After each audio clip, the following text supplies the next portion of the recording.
લગભગ બધા નાઈને પૂજા કરીને કેટલાક કે બાપા ભેગી માળા ફેરવી લઈશું, એટલે તો પૂજામાં થોડીક ઉતાવળ કરે, બાપાની પૂજા હોય દરમિયાન ભેગી માળા કરતા જાય. પણ બધાએ આપણે સંકલ્પ કર્યો, ઓછો સમય હતો પણ છતાં બધા નાના મોટા જોડાયા. આમ તો પરિવાર આપણા વધારે હોય પણ બધા મોટી ઉંમરના હોય, જોડાવું હોય પણ શારીરિક તકલીફ હોય એટલે બિચારા ચાલી ન શકે, વજન વધારે હોય, તકલીફ હોય, એટલે એમાંથી જેટલા બધા સશક્ત હતા, શારીરિક સશક્ત અને મનથી સશક્ત, એ બધા પ્રેમથી જોડાયા. તકલીફ નથી પડી ને કઈ તમારા લીધે ગામને કઈ? હા, એટલે તમને તકલીફ ના પડે, તમારા લીધે ગામને પણ કોઈ તકલીફ ના પડે. પણ મેં જોયું વાતાવરણ બધું, હું પૂજા કરતો હતો અને બધા મંદિરમાં આવી ગયા, કેમ્પસમાં ધૂન ભજન કરતા, કોઈએ લારીઓ રાખી હતી, સાઉન્ડ સિસ્ટમ રાખ્યું, ઠાકોરજીના ફોટા રાખ્યા અને ખંજરીઓ રાખી ને ઢોલકા રાખ્યા અને ગાજવીજ કરતા કરતા રાજકોટ આખું ગજવી મૂક્યું. પુણેથી બધે, એટલે મહંત સ્વામી મહારાજનો જય જયકાર ચાલતા ચાલતા કરવા બદલ ખૂબ ખૂબ આભાર. એટલે આ છે ને, આપણે થોડી નેટ પ્રેક્ટિસ કરાવી દીધી જેથી ગોંડલ જવું હોય તો ફાવે. બરાબર, આપણે ગોંડલ સુધીની 3 પદયાત્રાઓ કરી છે, ધ્રોલથી ભાદરાની યુવા પદયાત્રા કરી છે અને મોટી કરી હતી ગરડાથી સારંગપુરની. કેટલા જોડાયા હતા એમાં? ગરડાથી સારંગપુરની 45 કિલોમીટરની આખી પદયાત્રા ભવ્ય કરી હતી. એટલે આનો સમૂહનો પણ એક આનંદ હોય છે. અને આ તો બહુ નજીક હતી, શહેરમાં રસ્તા પણ બધા સાનુકૂળ હતા, એટલે આ બધા પદયાત્રામાં સરસ રીતે જોડાયા. અને લોકો માટે તો આપણે ચપ્પલ ઘસી નાખીએ છીએ, ઉઘરાણી બાકી હોય તો પદયાત્રા થાય, બાઇક યાત્રા થાય, આ બધું થાય, નોકરી માટે થાય, ધંધા માટે થાય, હગાવાલા માટે થાય. 12 લોકો અંબાજી જાય, દ્વારકા જાય, સોમનાથ જાય, બધા કેટલું ચાલતા ચાલતા જાય છે.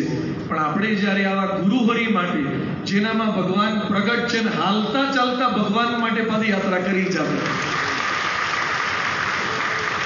તમે પદયાત્રા કરીને બીજી કોઈક જગ્યાએ જાઓ તો ભગવાન આમ કરે, અને આજે ભગવાને શું કર્યું?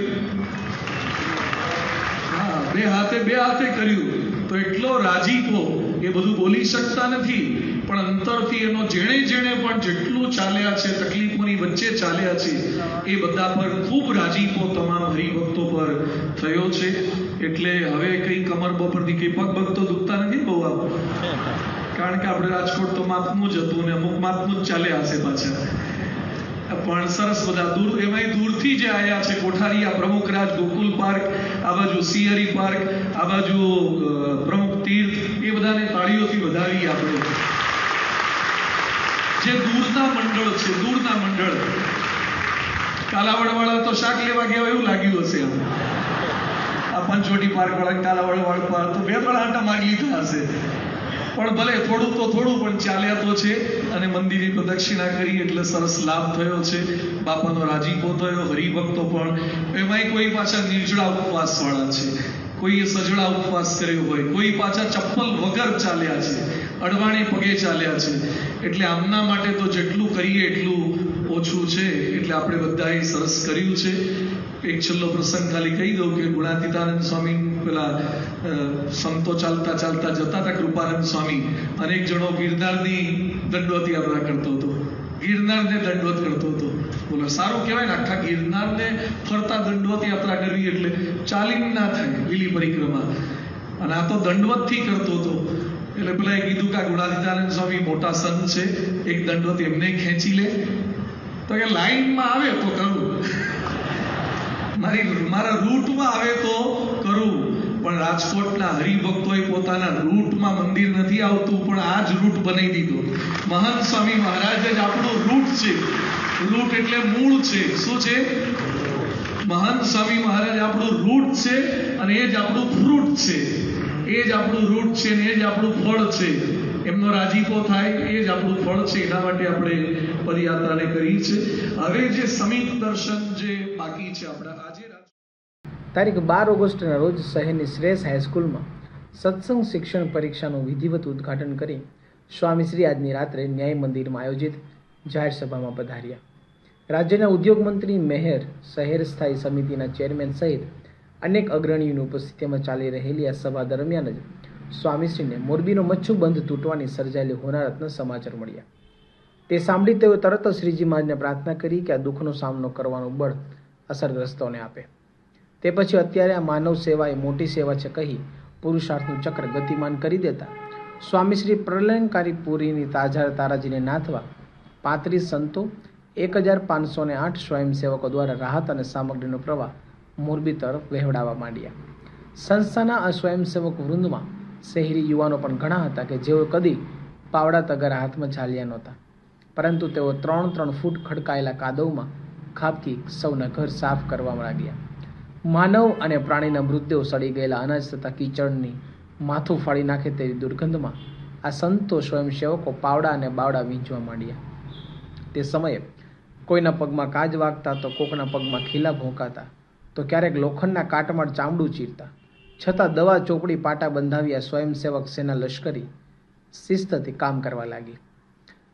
લખધીરસિંહ ઇજનેરી કોલેજની હોસ્ટેલના 60x120 ફૂટના ભોજનખંડમાં આ સ્વયંસેવકોના ઉતારા હતા, પરંતુ સાંકડી જગ્યામાં 1,500 સંખ્યાનો સમાવેશ શક્ય ન હોવાથી કેટલાક સ્વયંસેવકો તો કોલેજની સડકો પર શેતરંજીઓ પાથરીને રાત વિતાવતા અને આખો દિવસ સેવા કરતા.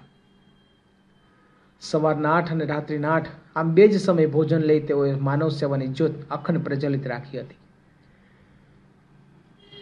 મોરબીથી સ્થળાંતર કરીને રાજકોટની 78 જેટલી વિવિધ રાહત છાવણીઓમાં આશ્રય પામેલા અસરગ્રસ્ત હિજરતીઓની કક્કાવારી યાદી બનાવી સૌપ્રથમ રેલ રાહત માહિતી કેન્દ્ર પર સ્વામીશ્રીના સ્વયંસેવકોએ જ શરૂ કર્યું, જે દ્વારા તેઓ હજારો લોકોને પોતાના સગા સ્નેહીની ભાળ આપી ભારે રાહત પહોંચાડી. દિવસના 25,000 ચાના પ્યાલાનું વિતરણ કરતા ટી સ્ટોલ અને શુદ્ધ પેયજળ ઉપલબ્ધ કરાવતા કેન્દ્રો પણ સૌપ્રથમ BAPS સંસ્થાએ શરૂ કર્યા, જેમાં મંત્રીઓ, કલેક્ટરો, સચિવો, સૈનિકો, સુરક્ષાકર્મીઓ સહિત આમ આદમી રાહત આપતા. આ માટે રાહત કાર્યોના કેન્દ્ર સમા મણિ મંદિરનું સમીપવર્તી સ્થળ જ પસંદ કરવામાં આવ્યું, જેથી વધુમાં વધુ લોકો તેનો લાભ લઈ શકે. કપાળમાં તિલક ચાંદલો અને ગળામાં કંઠી સાથે સેવા કરી રહેલા BAPSના સ્વયંસેવકોનો મુદ્રાલેખ હતો, પરધન પથ્થર જાણીએ અને સબજન એક સમાન. તેથી રાહત કાર્ય કરતા તેઓને મળેલા લાખોની કિંમતના સોના ચાંદીના દાગીના, મોંઘી વસ્તુઓ, રોકડ રકમ વગેરેને તેઓએ સરકારને સુપરત કર્યા. આ યુવકોની સેવાથી રીઝેલા અસરગ્રસ્તો ભેટ સ્વરૂપે કંઈક પદાર્થ પૈસા આપે તેને પણ સ્વયંસેવકોએ હાથ ન લગાડ્યો. ઘણા ઘરોમાં તો રસોડાની સાફ સૂફી થઈ જાય ત્યારે ગૃહિણીઓ દેવદૂત જેવા સેવકોને કહેતી, ભાઈઓ તમે આ રસોડામાં બનેલી અમારી રસોઈ જમીને જાઓ, ત્યારે હજી અમારે બીજું ઘર સાફ કરવાનું છે, અમે તો રાત્રે ઉતારે પહોંચીને જમીશું કહી આ સ્વયંસેવકો હસતા મોય નીકળી જતા. તેઓને નિસ્વાર્થ ભાવના જોઈ સૌના અશ્રુ બંધ તૂટી જતા. ઊંચ નીચ, ગરીબ તવંગર, હિન્દુ મુસ્લિમ વગેરે ભેદભાવોને ઓગાળી સેવા કરતા આ સ્વયંસેવકોના શિસ્ત સમય પાલન અને સેવા ભાવનાને જોઈ લશ્કરી મેજર શ્રી એબોટ સહિત સૌ ચકિત થઈ ગયા. 3 સેક્ટરમાં વિભાજિત થયેલા તત્કાલીન મોરબીના એ સેક્ટરમાં સેવા માટે નિયુક્ત થયેલા આ સંસ્થાના સેવકોની માંગણી અન્ય સેક્ટરના મેજરો પણ કરવા લાગ્યા. મકાનો, મંદિરો, કચેરીઓ, કારખાના, બેંકો, દુકાનો વગેરે મળીને 1361 એકમોની નમૂનેદાર સ્વચ્છતા કરનારા BAPSના સ્વયંસેવકોની ધગસ ધીરજ જોઈને મુખ્યમંત્રી શ્રી બાબુભાઈ પટેલ તો બોલી ઉઠ્યા, પૈસા આપવા સરળ છે, પરંતુ જાત ઘસવી કઠિન છે. આપ સૌ સુખી ઘરના હોવા છતાં આવી ગંદકીમાં કાર્ય કરો છો તે વિશેષ મહત્વનું છે. આ કાર્યમાં કોઈને શંકા ન આવે તે માટે આપની રોકડ રકમ અને કિંમતી વસ્તુઓ જમા કરાવ્યા બાદ આપ સેવામાં જોડાયા છો, તેથી અન્ય લોકોમાં સદભાવના પેદા કરો છો. તમે ગુજરાતમાં માનવતાના વિકાસમાં મોટો ફાળો આપ્યો છે. જે પશુઓ અને મનુષ્યના મૃતદેહો કોઈ હાથ અડાડવા તૈયાર થતું નહોતું તેને આ સંતો સ્વયંસેવકોએ વિધિસર અગ્નિદાહ આપ્યા, ત્યારે કેટલાય અસરગ્રસ્તોની આંખોમાંથી અશ્રુધારાઓ વહી છૂટી. અનેક કુટુંબોને પ્રાથમિક ઘર વખરી વસાવવા આર્થિક સહાય, સેંકડોને ધનુર અને કોલેરાના પ્રતિકાર માટેની રસીઓ મૂકી વૈદ્યકીય સહાય, રાજકોટ ગોંડલના મંદિરોમાં આશ્રય આહાર આપી નિવાસી સહાયોની પરંપરા પણ ચાલતી રહી.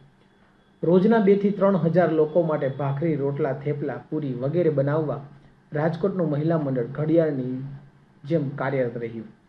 સમાજ સેવાના આ કાર્ય આખા વિશ્વનું ધ્યાન તો ત્યારે ખેંચ્યું કે જ્યારે તારીખ 25 ઓગસ્ટના રોજ આવેલી રમઝાન ઈદના દિવસે સંતોએ જાતે રસોઈ બનાવી 5000 મુસ્લિમ બિરાદરોને દાળ ભાત, શાક તથા બુંદીનું પાકું જમણ સ્વહસ્તે પીરસીને જમાડ્યું. આ પ્રસંગે પ્રસરાવેલી સ્વામીશ્રીના સદભાવ, સંભાવની સુગંધના સૌના મસ્તક ઝુકાવી દીધા. આ મોરબીની રેલ હોનારત પ્રસંગે સ્વામીશ્રીએ ચલાવેલા રાહત કાર્યથી સમાજ સેવાના ક્ષેત્રને નવા જ નકશા કક્ષા મળ્યા.